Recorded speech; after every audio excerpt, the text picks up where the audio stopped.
Thornton is a research fellow at the Hoover Institution, as stated. Thornton is currently a professor of classics and humanities at California State University in Fresno, California. He is the author of 9 books and numerous essays and reviews on Greek culture and civilization and their influence on Western civilization.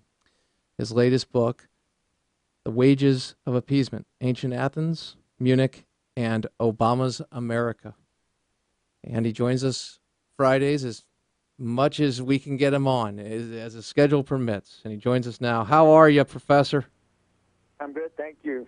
Good. I'm going to begin with a historical moment in Ronald Reagan, 81, expressing his support for Lech Walesa, Solidarity Movement, Christmas 81. Here is the late, great Ronald Reagan, President. Roll it.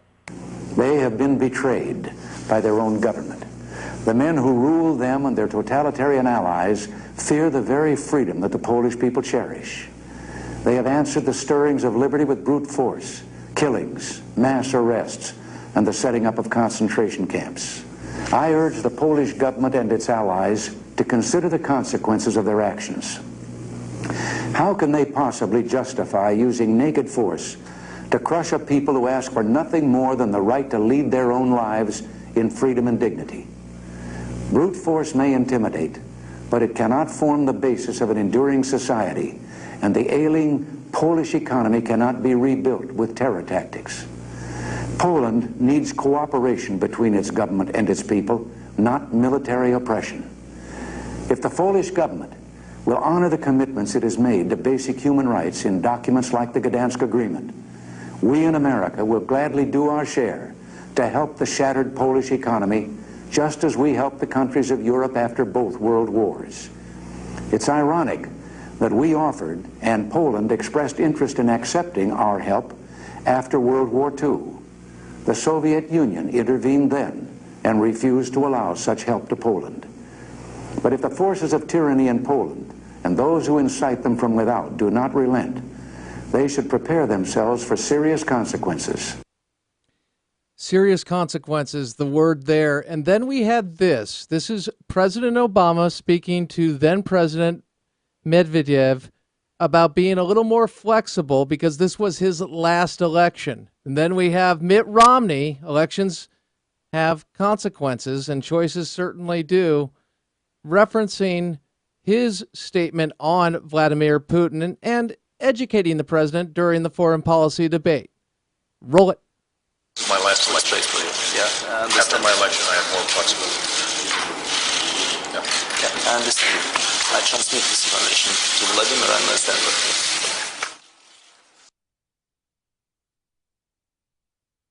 Attacking me is not an agenda. Attacking me is not talking about how we're going to deal with the challenges that exist in the Middle East and take advantage of the opportunity there and stem the tide of this violence. But I'll respond to a couple of things you mentioned. First of all, Russia, I indicated, is a geopolitical foe. Not a, excuse me, it's a geopolitical foe. And I said in the same paragraph, I said, and Iran is the greatest national security threat we face. Russia does continue to battle us in the UN time and time again. I have clear eyes on this. I'm not going to wear rose-colored glasses when it comes to Russia or Mr. Putin. And I'm certainly not going to say to him, I'll give him more flexibility after the election. After the election, he'll get more backbone. Number two, with regards to Iraq, you and I agreed, I believe, that there should have been a status of forces agreement.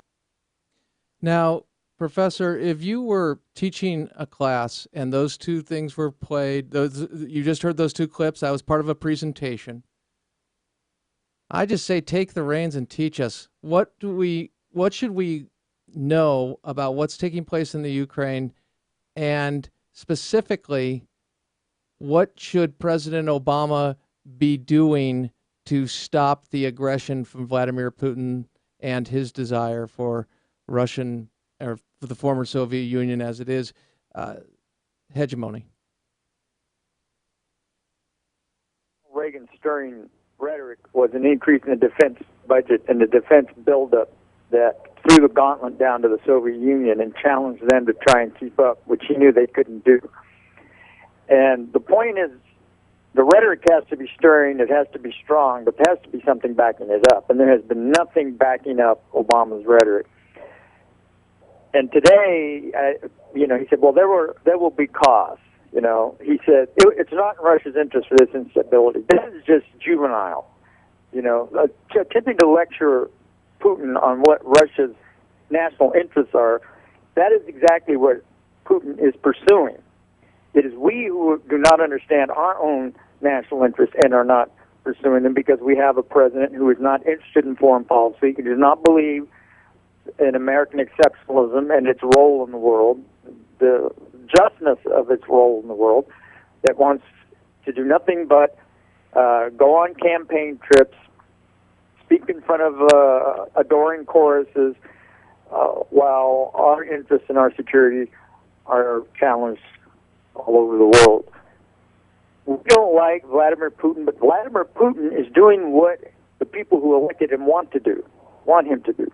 They want to regain some of the clout they had when they were the Soviet Union and that they lost. And when Obama came into office and he didn't understand that, and he thought he could reset relations with Russia, and he was taken for what he is in foreign policy, nothing but a chump. He's a kid in the schoolyard who gets his lunch money taken every day. Nobody respects him abroad. Nobody pays attention to what he says. Everybody laughs at his threats and those of his lackey Secretary of State. So, why shouldn't Vladimir Putin push the envelope as far as he wants? Who's going to stop him? The Europeans? They're not going to stop him. We're obviously not going to stop him. So I would guess that at least Crimea is going to become a protectorate, basically a colony of Russia.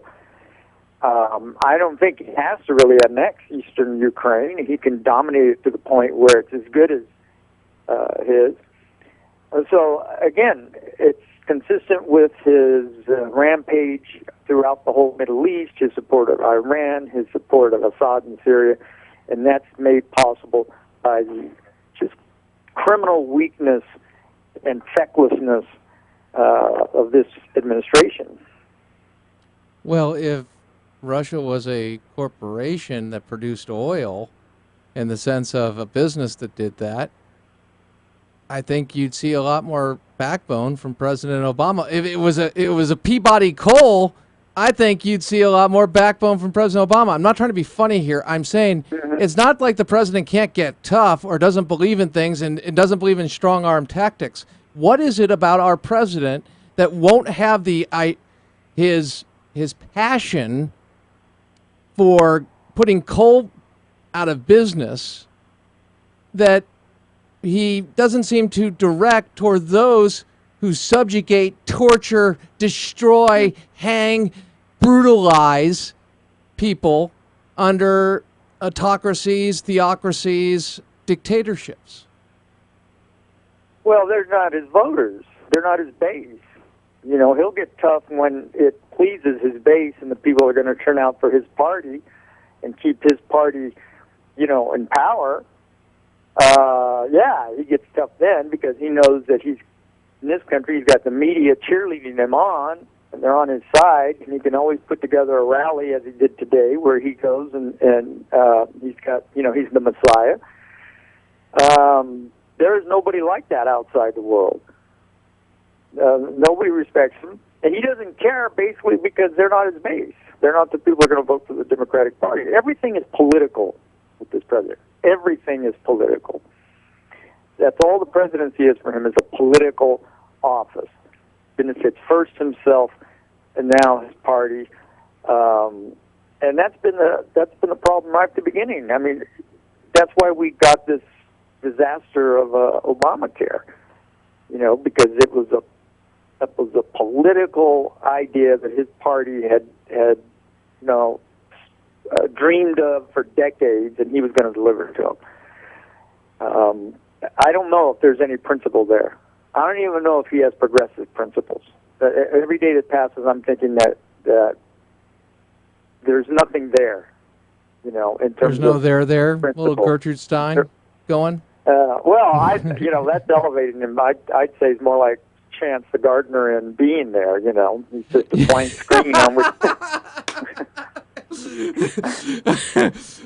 on which Sitting with his remote, clicking, just seeing. Yeah. You just brought the scene that my father and I love to talk about.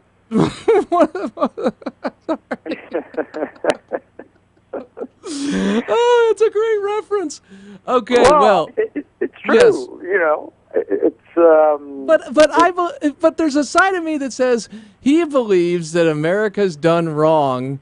He believes that we have been the oppressors. We've acted in derisive, dismissive, and dismissive and derisive for liberating 25 million plus in Iraq and Afghanistan.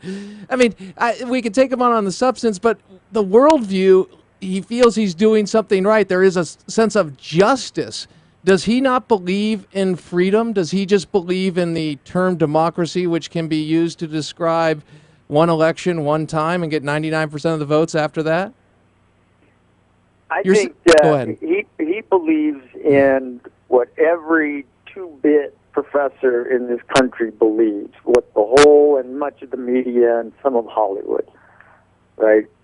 And this is why, as I've said probably before on this show, this whole thesis, like Dinesh D'Souza, about Kenya and the anti-colonialism and all this big, profound stuff, there is nothing about a Barack Obama in what he says and what he believes that you can't find in every provincial state college in this country, in an English department or a history department or art department or whatever you want. It's the standard, unthinking dogma that they experience when they're in school, that they experience during their training, when they get their degrees, which you repeat and you get patted on the head and everybody accepts you and they go out in the world. They don't think about it. They don't look for evidence of it. They just repeat it. And that's what I mean about it's not a passionate belief. He's not a revolutionary, right? I mean, he's not somebody who's going to go out and put his life on the line, right? Or even go out and commit some act of terror for his beliefs. You know, it's what everybody in the world that he has come up in believes, and he's around people who also believe it, and you can repeat it, and you're accepted. And unfortunately, as bad as that is in an English professor, you put it as the president, and you see the disaster that we now have, in which there's no sense of the consequences of the ideas, of the what follows in the real world when you say and do certain things. So from that perspective, it's all on the surface. You know, it's all just rhetoric, and then either go off and play golf or go off to another campaign rally, and bathe in the adoration of people who are exactly like you in their, mentality. And sooner